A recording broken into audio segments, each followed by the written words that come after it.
Praise the Lord. Minute with God's word. నేటి దిన వాగ్దానము.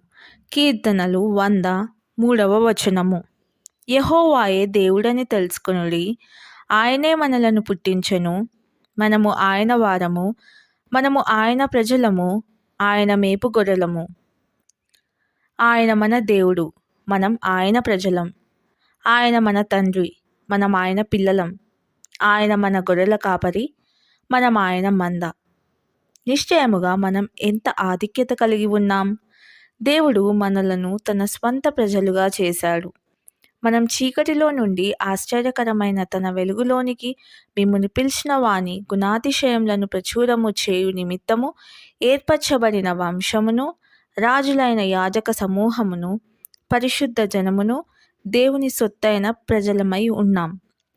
అయితే మనం శరీరంలో ఉన్నంతకాలం మనకు శోధనలు, హింసలు ఉంటాయి. అయినప్పటికీ మనం మహిమ శరీరం పొందుకొనబోతున్నామని గుర్తుంచుకోవాలి.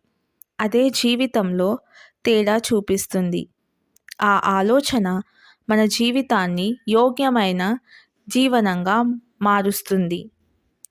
మనం ఎల్లప్పుడూ క్రీస్తుతో ఉంటామని గ్రహించి ఈనాటి మన భారాలను తేలిక చేసుకుందాం. అందుచేత మన నేత్రాలు నిత్యత్వంపై గురి నిలుపుదాం. శ్రేష్టమైంది ఇంకా రావాల్సి ఉంది. ప్రార్థన. ఓ దేవా, నీవు నాకు ఎల్లకాలము ప్రియమైన తండ్రివైనందుకు, మమ్ములను నీ పిల్లలుగా చేసుకున్నందుకు వందనాలు.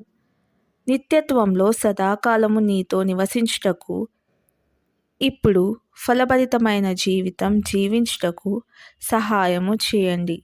యేసు నామంలో ప్రార్థిస్తున్నాము తండ్రి. ఆమెన్.